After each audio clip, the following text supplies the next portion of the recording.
Alors, bienvenue à cette nouvelle édition de Minute of Learning avec votre équipe RMTC Lab. Nous commençons une nouvelle série sur l'utilisation de ChatGPT en tant que votre compagnon de rédaction dans la recherche. Tous ceux qui doivent écrire les thèses, écrire un rapport, les dissertations, écrire des essais. Voilà. Donc, sans plus tarder, c'est une vidéo de quelques minutes. Qu'est-ce que ChatGPT? Qu'est-ce que ChatGPT? On entend GPT, ChatGPT, ChatGPT, ChatGPT. Eh bien, ChatGPT, comme on peut le savoir, est une intelligence artificielle, une application d'intelligence artificielle. Elle a été développée par la compagnie OpenAI.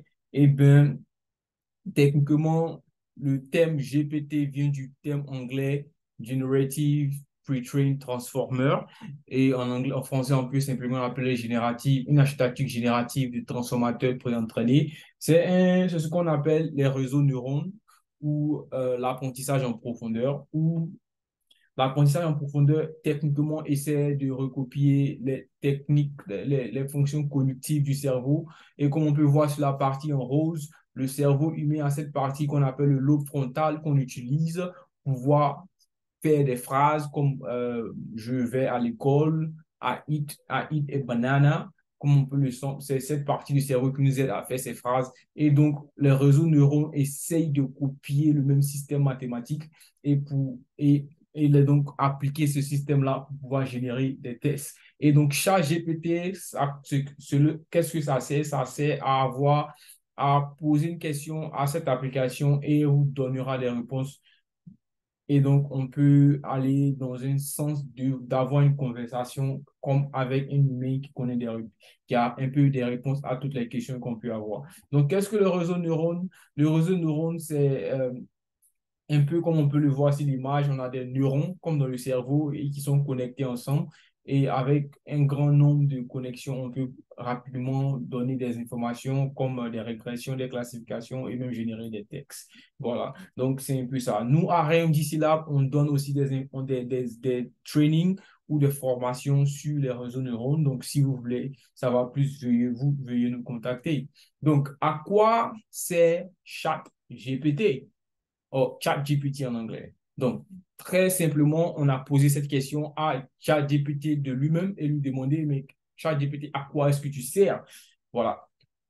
Donc, voici les réponses qui ont été proposées par ChatGPT. Et nous, au niveau de la recherche, au niveau de la rédaction de la thèse, de l'essai, du rapport, pour la dissertation, au niveau de notre manuscrit de recherche, on va simplement se focaliser sur quelques éléments. Un, on peut utiliser ChatGPT pour répondre à nos questions de recherche. Nous avons des thèmes difficiles, certaines questions que nous n'avons pas forcément comprises. Et donc, ChatGPT peut se charger d'être une bibliothèque pour nous pour répondre à certaines questions sans avoir besoin d'aller rechercher ces réponses-là dans des livres ou dans des littératures. Voilà. ChatGPT peut aussi être utilisé pour la traduction de langue. Vous avez fini votre manuscrit, vous voulez le traduire, par exemple, de l'anglais en français, du français à l'anglais, de l'anglais à l'espagnol. Il y a quelques langues qui sont utilisées dans ChatGPT et donc ça peut être un moyen de traduction très rapide de votre document.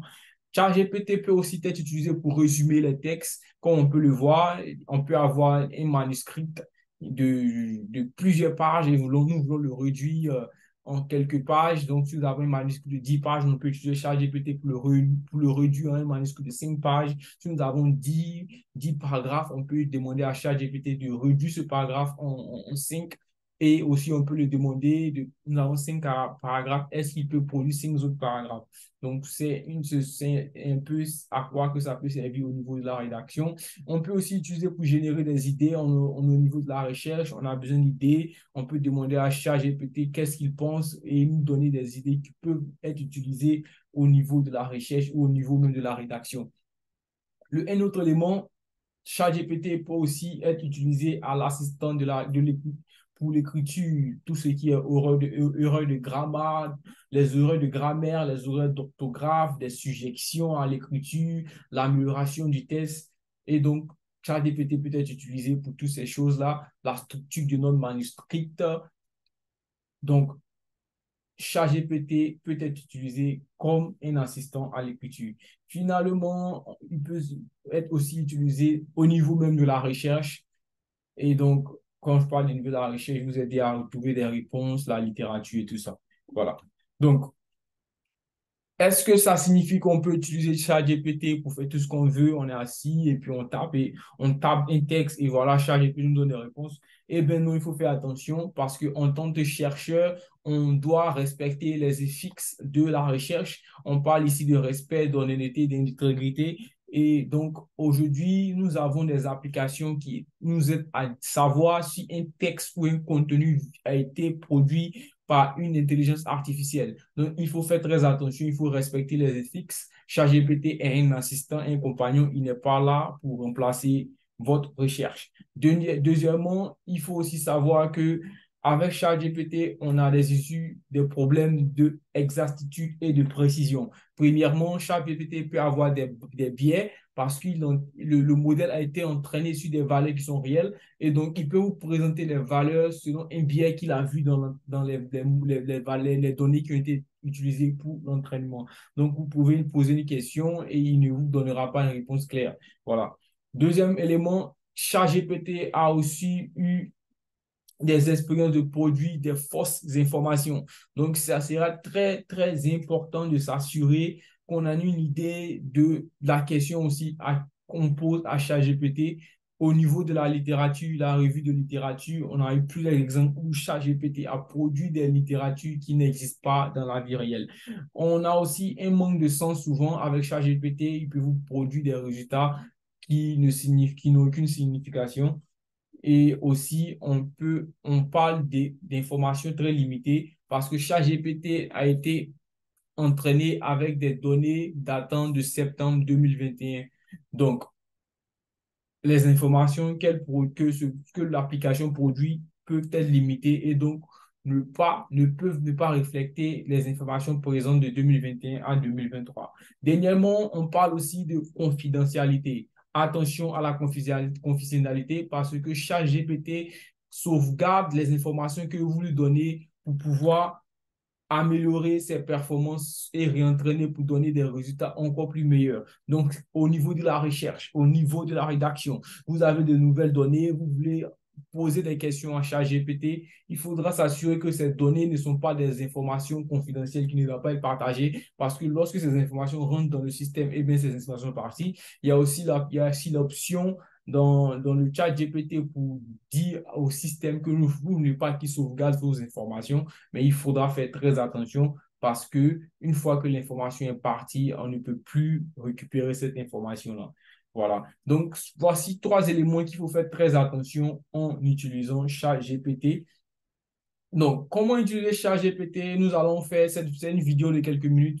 Nous aurons nous aurons la partie 2, 3, 4, 5 et même la partie 6 bonus pour voir d'autres applications. Et là, nous allons voir la prochaine vidéo. On verra quelques bases, comment utiliser ChatGPT, comment utiliser ChatGPT avant la rédaction même de la recherche, comment utiliser ChatGPT pendant la recherche, pendant la rédaction du manuscrit et aussi après la rédaction, après que nous avons fini d'écrire le texte, comment utiliser ChatGPT. Et on aura une dernière vidéo bonus pour parler de plusieurs autres applications comme ChatGPT qui peut aussi être utilisé au niveau de l'écriture et de la rédaction de notre manuscrit. Merci d'avoir pris le temps de vous connecter, d'écouter cette vidéo. Vous veuillez la partager, veuillez souscrire et veuillez nous suivre dans cette série. Et voilà, beaucoup plein de choses. Merci beaucoup.